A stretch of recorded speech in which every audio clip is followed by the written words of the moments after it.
sponsor like two waters that I really like. Definitely Fiji water. I've been drinking Fiji water for like 15 years. I really like them. But also core water, which my kids really like.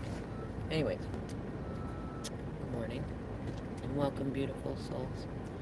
This isn't going to be a very long video because I have some odd job, morning. It's probably going to be kind of boring for you. I'm mostly just clearing out weeds from a ditch and stuff like that. Lots of digging and trimming. And I said, you probably like to stay here and sleep in or hang out with your brother a little bit. And he goes, no, I want to go with you. And then I can make some more money. But for any of you that are following along in the comments section, I loved him talking about how the money that I was able to give him, just little bits over time, I assumed he spent it on pastries or giving his dad gas money so he could go places and stuff. Kept saying his dad kept telling me he didn't have the money to do stuff, so I figured it was gone. But there's, I know that thing is definitely one of my primary love languages, and I love to see that have some of that too, like in their own ways, their own things. It's great to watch them become their own people. You know what I mean? Anyways, I've been thinking. I'm thinking about mothers, moms, mamas. Actually, even in putting the title in this video, I was thinking about, do I want to call it Divine Mother, Divine Mom, Divine Mama? And I think I like Mama better. I've always kind of gone with Mom because that's what was handed to me growing up. But even that, like, and Mom isn't it's not a bad word at all. I just feel like Mom is more, I don't know, it could go any which way. And Mother can go any which way. But I feel like Mama is definitely more a term of endearment. It's definitely that sweetness and nurturing side that goes along with the Mama. And it made me think about too, like I know the pirates they're all still working their stuff. There's even a certain amount of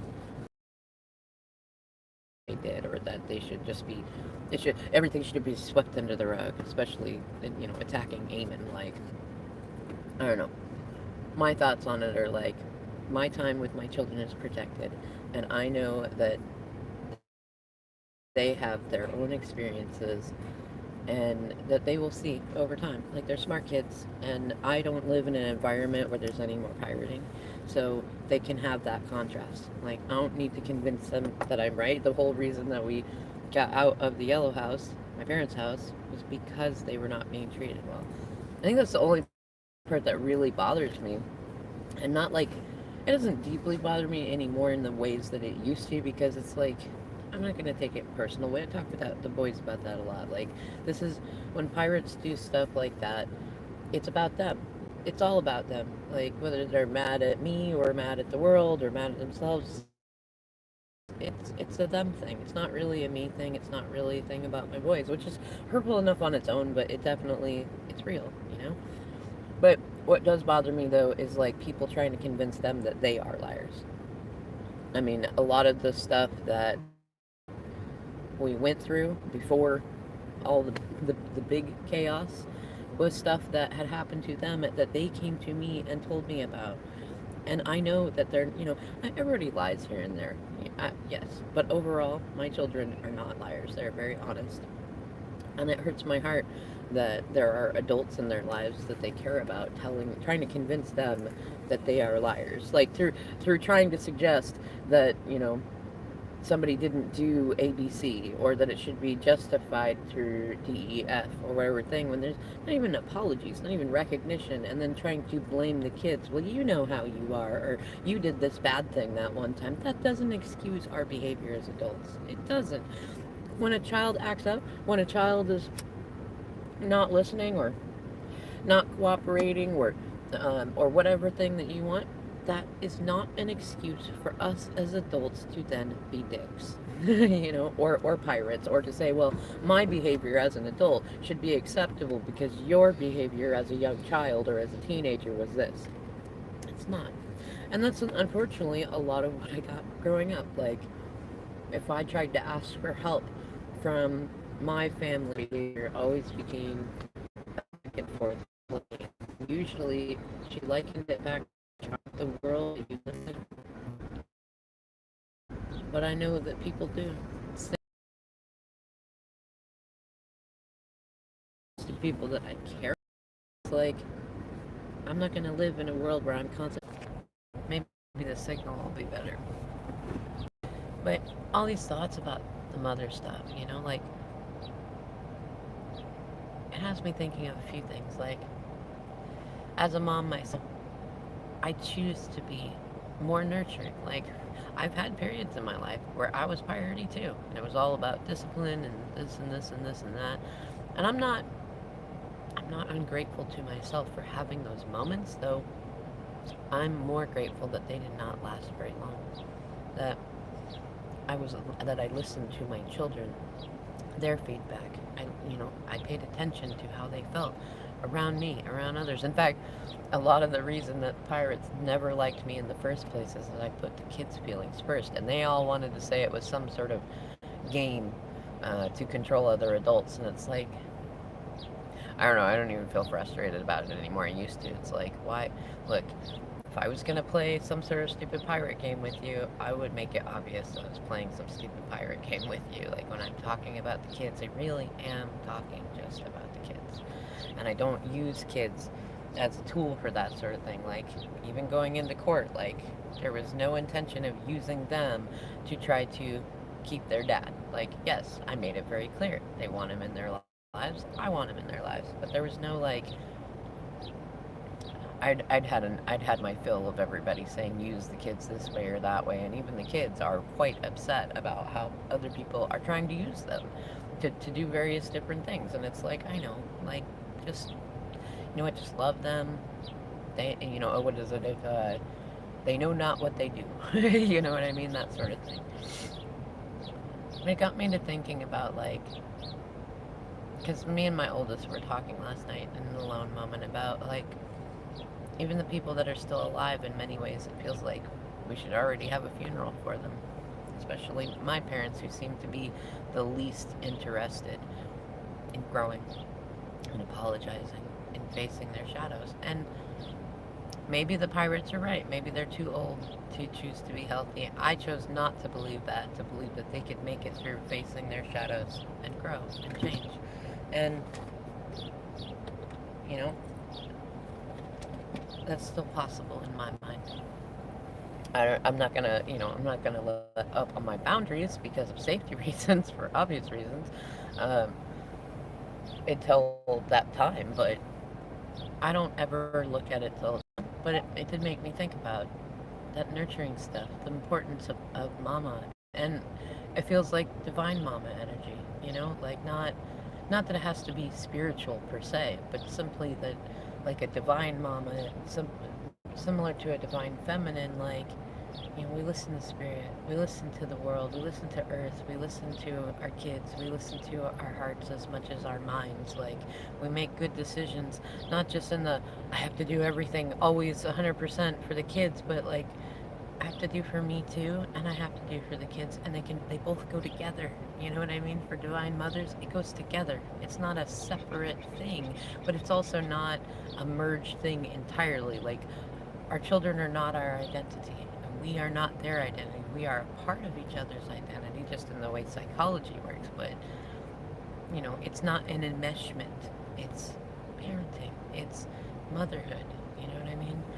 And it made me think back to like with my mom, with my adopted mom, like she had many good points. Me and the boys talk about it. In fact, when we get in low moments about something they've done, I am the one who says, you know what, all humans have light sides, have good sides. We can remember that stuff too. We don't, it's not that you need to toss away the ickier feelings. Feel them. They're there. Like they're valid. Like, my youngest, like you did get hurt by grandma more than anyone else, and that was not fair. And even I made him apologize for things just to keep the peace that were not his fault at all. I still, I still feel like I'm facing my karma for a fair amount of that. Like that was not fair to him, just like it wasn't fair to me when I was a child. It made me think about like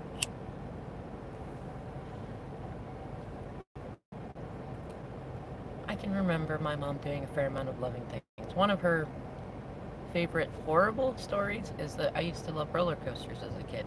Now, I had an aunt who liked to go on the roller coasters with me. She could have kept me on it and been just fine. But my mom tells the story that she was worried that I would fall out of the roller coaster thing because I was so excited. So she went and got on with me, even though she absolutely hates and is terrified of roller coasters. I would qualify that as love. It wasn't necessary, and it didn't ruin my experience, but like it's like when I was a kid, I thought that maybe she just wanted to go because she loved me and she wanted to ride next to me and enjoy that experience. So growing up after that, hearing that no, no, no, she was really terrified and it was a horrible experience, but that she did it for me, like I know it was love, but it didn't quite feel like that after that. You know what I mean? And there was a lot of experiences like that, and I can remember like I slept next to my mom like till I was very very old, like an older child. I don't ever remember her like cuddling with me. I assume there was maybe a fair amount when I was a little baby, and she was always right there, but it was always kind of this like I could cuddle with her if I wanted to, but there wasn't really any return cuddling. And I mean, she was the same with my boys when when they'd stay over there or we'd live over there. Actually, I spent a lot of time trying to get them to be out of her bed, both because they're getting, as they got older, it wouldn't have been as appropriate, and two, because she complained about it. I never heard a night that was like, I was so happy, Joey came up and slept next to me, or Eamon slept next to me, and it was great, and we watched a movie. No, it was usually, they move around, and they would steal my blanket, and they do this and that, and I stayed up all night, and I'd always be like, Mom, look, they don't need to sleep in your bed. I have put down a boundary on that, but you have to meet me at that boundary, or they won't know that it's not okay. And I'm not gonna.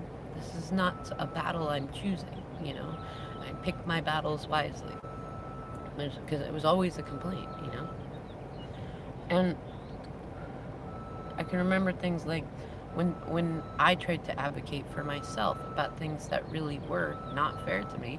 My mom's main response was, deal with it because I'm the boss and you're powerless because you're the child or you're the kid.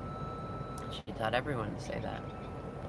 And it was always used, especially when I put together my logic as best as I could at various age. And it was just used continually. You know, you're powerless. That's the message. It doesn't matter if we're abusing you. You're powerless to do anything about it.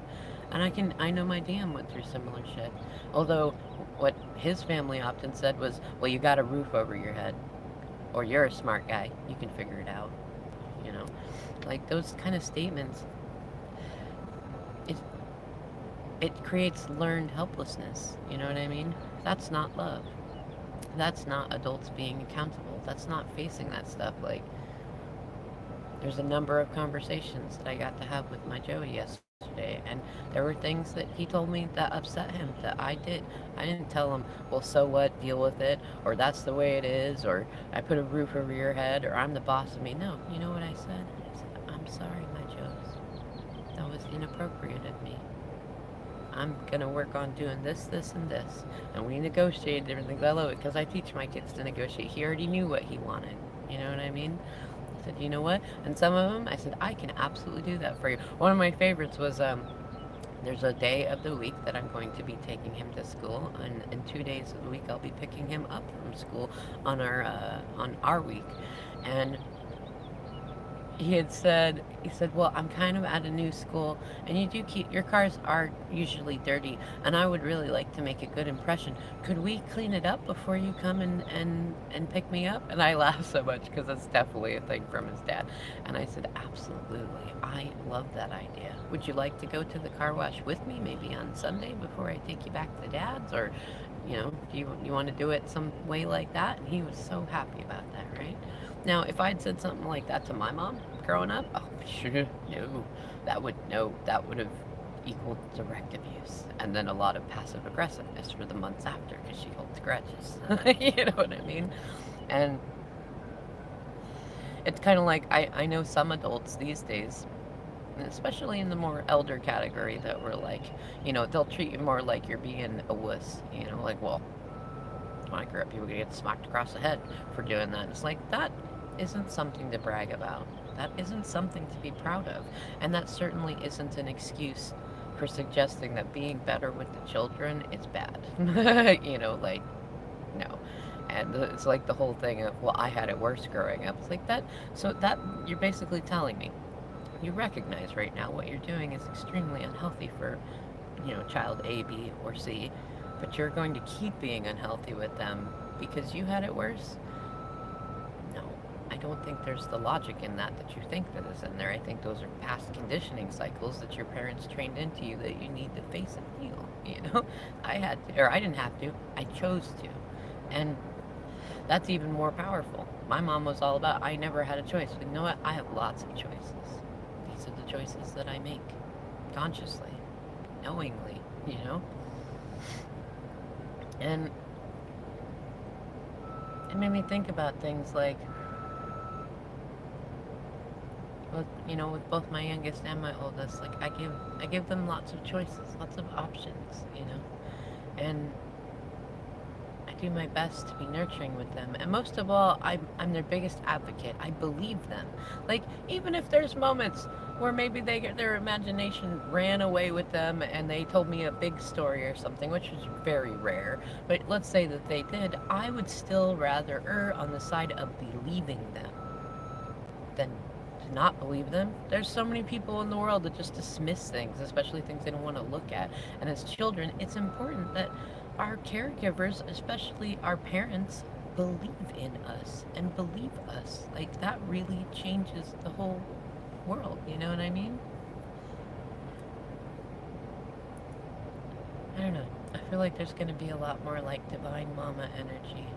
Probably do more videos about it too. I've already been thinking about doing more of the empathetic parenting season series. Maybe it's a season of that. I don't know.